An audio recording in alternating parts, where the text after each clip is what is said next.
ଜୟ ଜଗନ୍ନାଥ ବନ୍ଧୁଗଣ, ଆପଣମାନଙ୍କୁ ସର୍ବେ ଭବନ୍ତୁ ସୁଖୀନହର ଆସନ୍ତାକାଲିର ରାଶିଫଳ କାର୍ଯ୍ୟକ୍ରମକୁ ସ୍ୱାଗତ ନମସ୍କାର। ଆସନ୍ତୁ ଜାଣିବା ଆସନ୍ତାକାଲି ତା 8/8/2026 ଶନିବାର ମେଷଠାରୁ ମୀନ ପର୍ଯ୍ୟନ୍ତ କିପରି ରାଶିଫଳ ରହିବ। ଆସନ୍ତାକାଲି ମେଷ ରାଶି ବ୍ୟକ୍ତିମାନେ ଆପଣମାନଙ୍କର ଦିନଟି ମନ ବ୍ୟାକୁଳରେ କଟିବ। ବିଭିନ୍ନ ପ୍ରକାର ମନ କଷ୍ଟ ମଧ୍ୟ ରହିଛି। ସତର୍କତା ମଧ୍ୟ ଆବଶ୍ୟକ, ଧୈର୍ଯ୍ୟର ଆବଶ୍ୟକତା ଅଛି। କାରଣ ଆଜି ଦିନଟି ଦୁଃଖ ଥିଲେ ଆସନ୍ତାକାଲି ସୁଖ ଆସିବ। ଦିନଟିକୁ ଭଲ କରିବା ପାଇଁ ଆପଣମାନେ ଓଁ ମାଧବାୟ ନମଃ ଏ ମନ୍ତ୍ରକୁ ଜପ କରନ୍ତୁ। ଏହାପରେ ଯିବା ବୃଷ ରାଶି। ବୃଷ ରାଶି ବ୍ୟକ୍ତିମାନେ ଆପଣମାନଙ୍କର ଦିନ ତ ଅତ୍ୟନ୍ତ ସୁନ୍ଦର ଏବଂ ଆନନ୍ଦମୟ ଖୁସିରେ ଅତିବାହିତ ହେବ। ଧନ ଲାଭ ଯୋଗ ରହିଛି। ବନ୍ଧୁ ଦର୍ଶନ, ସୁଖାଦ୍ୟ, ସୁବସ୍ତ୍ର ବଢ଼ିଆ ଆପଣ ପାଇଁ ଦିନଟି ରହିଛି। ସମ୍ପର୍କରେ ମଧ୍ୟ ଆପଣମାନଙ୍କର ଅମୃତୁଲ୍ୟ ପ୍ରେମମୟ ଭାଷା ବିନିମୟ ମଧ୍ୟ ହେବ। ବଢ଼ିଆ। ଆପଣମାନେ ଆସନ୍ତାକାଲି ଦିନଟିକୁ ଭଲ କରିବା ପାଇଁ ଧଳା କଲର୍ ପରିଧାନ କରନ୍ତୁ। ହଁ, ମେଷ ରାଶି ବ୍ୟକ୍ତିମାନେ ଆପଣମାନେ ଆସନ୍ତାକାଲି ଧଳା କଲର୍ ପରିଧାନ କରନ୍ତୁ। ଦିନଟି ଆପଣଙ୍କର ବଢ଼ିଆ ରହିବ। ଏହାପରେ ଯିବା ମିଥୁନ ରାଶି। ମିଥୁନ ରାଶି ବ୍ୟକ୍ତିମାନେ ଆପଣମାନଙ୍କର ଦିନଟି ଦ୍ୱାଦଶ ଚନ୍ଦ୍ର କାରଣରୁ ପ୍ରେମ ପ୍ରଣୟ ଦୃଷ୍ଟିରୁ ଦିନଟି ଅତ୍ୟନ୍ତ ବଢ଼ିଆ। ଆପଣମାନଙ୍କର ଖର୍ଚ୍ଚ ଖୁସିରେ କରିବି ଏବଂ ବନ୍ଧୁପ୍ରୀତି ମଧ୍ୟ ବୃଦ୍ଧି ରହିବ। ଦିନଟିକି ଆପଣ ଭଲ କରିବା ପାଇଁ ଆସନ୍ତାକାଲି ନୀଳ କଲର ପରିଧାନ କରନ୍ତୁ। ଏହାପରେ ଯିବା କର୍କଟ ରାଶି।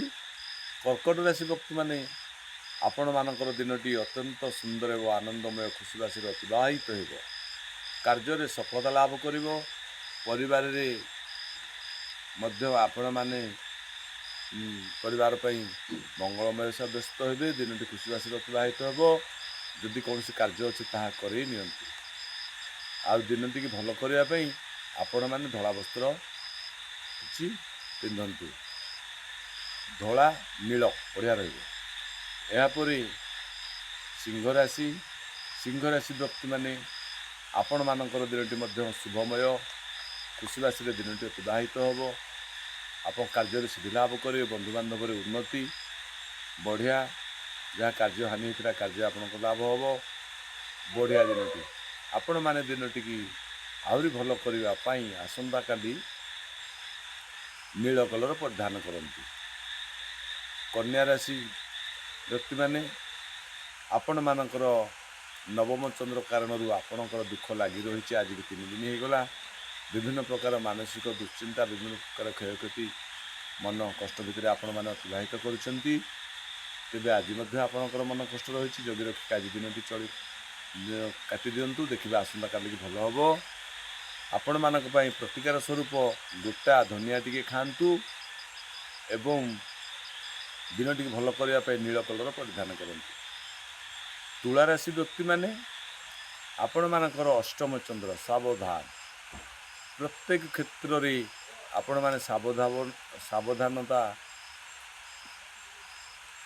ଅବଲମ୍ବନ କରନ୍ତୁ ଏବଂ ରାସ୍ତାଘାଟ କାହା ସହିତ କଥାବାର୍ତ୍ତା ବେଳେ ଟଙ୍କା ପଇସାରେ ଦେହ ପାରେ ବିଭିନ୍ନ ପ୍ରକାର ସତର୍କତା ଅବଲମ୍ବନ କରନ୍ତୁ ଏବଂ ପ୍ରତିକାର ସ୍ୱରୂପ ପାନ ମଧୁରୀ ଟିକେ ଖାଆନ୍ତୁ। ଦିନଟି ଆପଣଙ୍କ ସପକ୍ଷରେ ନାହିଁ, ତେଣୁ ପାନ ମଧୁରୀ ଟିକେ ଖାଆନ୍ତୁ ଏବଂ ଧଳା କଲର ପରିଧାନ କରନ୍ତୁ। ନିଶ୍ଚିତ ଆପଣଙ୍କୁ କିଛିଟା ସଫଳତା ମିଳିବ।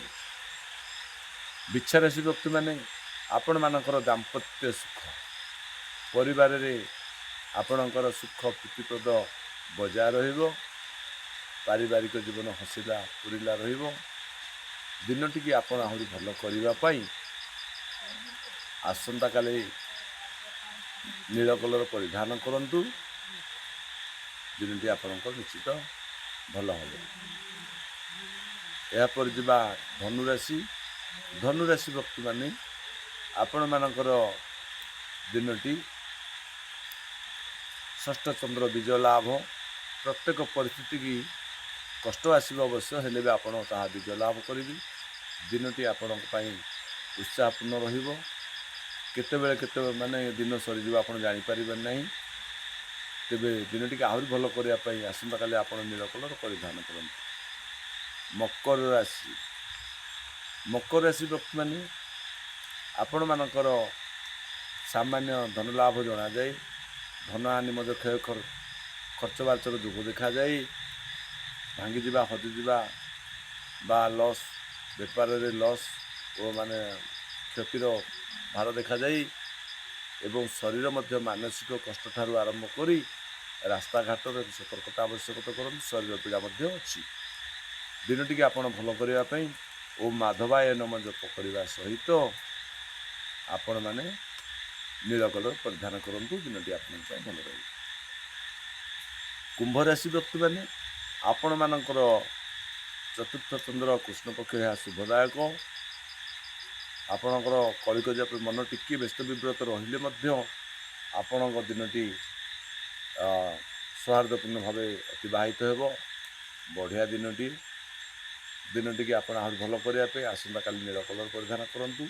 ଯଦି କୌଣସି କାର୍ଯ୍ୟ କରିବାକୁ ଅଛି ଆପଣ ତାହା କରନ୍ତୁ। ଯାତ୍ରା ଥିଲେ ମଧ୍ୟ ଯାତ୍ରା କରନ୍ତୁ, ବଢ଼ିଆ ରହିବ। ଏହାପରେ ଯିବା ଶେଷ ରାଶିଟି କୁମ୍ଭ ରାଶି। ଆପଣମାନେ ନୀଳ କଲର ପରିଧାନ କରନ୍ତୁ।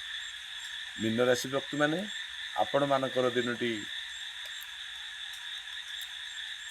ପରାକ୍ରମ ସ୍ଥାନରେ ଚନ୍ଦ୍ର ଅଛନ୍ତି, ତ ଆପଣଙ୍କ ମନୋବଳ ଉଚ୍ଚ ରହିବ। ପ୍ରତ୍ୟେକ କ୍ଷେତ୍ରରେ ଆପଣ ବିଜୟ ଲାଭ କରିବେ। ମନୋବଳ ଉଚ୍ଚ ରହିବ। ବହୁତ ବଢ଼ିଆ ଦିନ। କାର୍ଯ୍ୟସିଦ୍ଧି ଲାଭ, ଯେଉଁଠି ଯିବେ ବି ଆପଣ ହାଇ ଲେଭେଲରେ ରହିବେ। ବଢ଼ିଆ ଦିନଟିକି ଆପଣ ଆହୁରି ଭଲ କରିବା ପାଇଁ ଆସନ୍ତାକାଲି ନୀଳ କଲର ପରିଧାନ କରନ୍ତୁ। ଦିନଟି ଆପଣଙ୍କର ବଢ଼ିଆ ରହିବ। ଏବେ ମେଷଠାରୁ ମୀନ ପର୍ଯ୍ୟନ୍ତ ରାଶିଫଳ ଜାଣିଲି। ଆସନ୍ତୁ ଭାଗବତର କେଇ ପଦ ବାଣୀ ନିଶ୍ଚିତ ରୂପରେ ଜାଣିନେବା। ସେବା ଅର୍ପଣ ତପ ବଳେ, କିବା ଅସାଧ୍ୟ ମୋହି ତଳେ। ବୁଦ୍ଧି ବିବେକ ଜ୍ଞାନ ବଳେ, ମରଣ ଜିଣି ପାରେ ହେଳେ। କ୍ଷମା ବସଇ ଯାର ଦେହି, ବିଷ୍ଣୁ ବସଇ ତାର ଦେହି। ଜୟ ଶ୍ରୀ ସତ୍ୟନାରାୟଣ ସ୍ୱାମୀଙ୍କର ଜୟ। ଠାକୁରଙ୍କ ସଦିଚ୍ଛା ପୂର୍ଣ୍ଣ ହେଉ। ବୋଲ ଆନନ୍ଦ ବାର ହରି ହରି ବୋଲ। ବନ୍ଧୁଗଣ, ଆପଣମାନେ ଯଦି ଆମ ଚ୍ୟାନେଲକୁ ନୂଆ ଆସିଛନ୍ତି ତାହେଲେ ଆପଣମାନେ ନିଶ୍ଚିତ ସବସ୍କ୍ରାଇବ୍ କରନ୍ତୁ। ଅଲ୍ ବେଲ୍ରେ ଦବାଇ ଦିଅନ୍ତୁ ଘଣ୍ଟିରେ। ତାପରେ ଲାଇକ୍ କରନ୍ତୁ, ସେୟାର କରନ୍ତୁ, କମେଣ୍ଟ କରନ୍ତୁ। କମେଣ୍ଟରେ ନିଶ୍ଚିତ ଜୟ ଜଗନ୍ନାଥ ଲେଖନ୍ତୁ, ଯାହାଫଳରେ ଆମକୁ ଉତ୍ସାହ ଲାଗିବ। ଯଦି ଆପଣଙ୍କ ମତାମତ କୁହନ୍ତୁ। ଏହା ସହିତ ଆଜିର ରାଶିଫଳ କାର୍ଯ୍ୟକ୍ରମ ଏଇଠି ରଖିବା। ବିଶ୍ୱର ମଙ୍ଗଳ ହେଉ। ବୋଲ ଆନନ୍ଦ ବାର ହରି ହରି।